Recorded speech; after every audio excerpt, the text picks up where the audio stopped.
Well,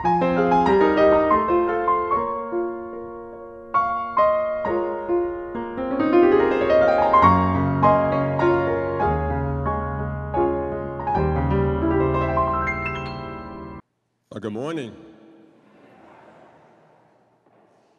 It's wonderful to see everybody here in the shrine. This is the beginning of the miraculous novena made way back in 1927. But about a month ago, pain developed my left leg, and recovery's been pretty slow, but it's steady. It's getting to where it should be. However, when I stand, there's a great deal of pain, and when I'm sitting, there's no pain whatsoever. So that's why I'm sitting today. I just hope that everybody can see me, because when you're hearing a homily, it's always good to be able to see the person who's preaching. And with a microphone, I had to believe that you'd be able to hear what I have to say. Today's a special day because we celebrate the feast of St. Joseph the Worker. And I had to believe that a number of people here have been named after St. Joseph. Maybe some of you have the patron saint of St. Joseph the Worker.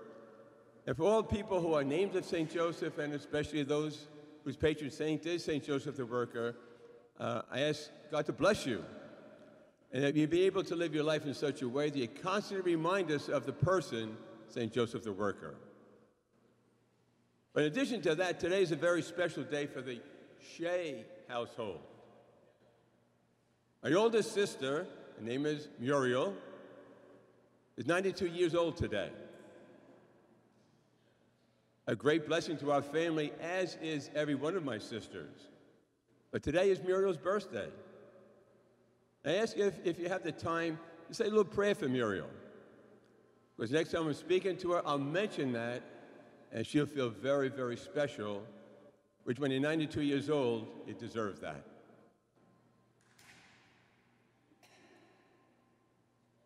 Frank Layden, a former NBA basketball coach, once said to a class of college graduates, "I believe that one of the curses of this age is a TGIF mentality." Thank God it's Friday. Without having at the same time a TGIM mentality, thank God it's Monday. Because, he explained, as good and as enjoyable it is to recreate, it's also good and enjoyable to work. God is a worker. And God seems to enjoy the work that he does. The book of Genesis tells us that God created the heavens and the earth. When God looked at anything he created, he seemed to be pleased by it and said it was good. And when the work of creation was finished, God rested and thoroughly enjoyed the work of his hands. My brothers and my sisters in Christ, we are all part of God's creation. And when God created us, he didn't say it's good, he says it's very good. And when God created us, he gave each and every one of us gifts and talents he wants us to recognize, to welcome and embrace, to use and to enjoy. We know this because one day when Jesus was speaking to a crowd, he told them the parable of the talents. In this parable, everybody was blessed with gifts and talents according to their ability. Some received more, others received less, but everybody received something. And all those individuals who recognized, embraced, and used their gifts and talents were affirmed and blessed by the Lord. However, there was one individual who, out of fear, did not embrace and use his gift. And the Lord reprimanded and he punished him. St. Joseph the Worker, whose feast we celebrate today, was a gifted craftsman. He was a carpenter who recognized the gift that God blessed him with. He embraced it and he used it, and embracing and using it, St. Joseph was able to support himself and the Holy Family. And more than likely, when Jesus was growing up in that Holy Family, St. Joseph shared with him his knowledge of carpentry. As Jesus and Joseph worked side by side in a wood shop, until Jesus left the Holy Family to embrace his vocation as a healer and a preacher.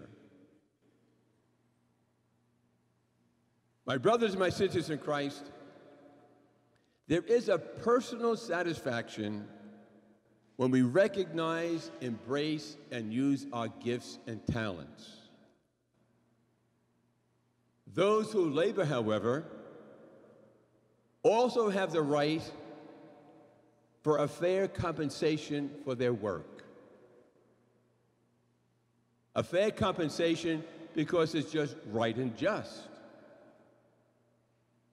A fair compensation because it's the primary way that individuals have to support themselves and their families. A fair compensation because Jeremiah the prophet, St. Matthew the evangelist, and St. James the apostle insist that all those who work deserve a just wage. So today, as we celebrate the feast of St. Joseph the Worker, pray for the grace and the wisdom to recognize, to embrace, and to use all our God-given gifts and talents, just as St. Joseph did. But pray more that all those who labor may be able to appreciate all they have accomplished with their labor, just as God appreciated the creation of the world. And pray that they may all be justly compensated, which will enable them to support themselves, to support their families, and to have a little left over for recreation and enjoying the finer things in this world. May God be praised.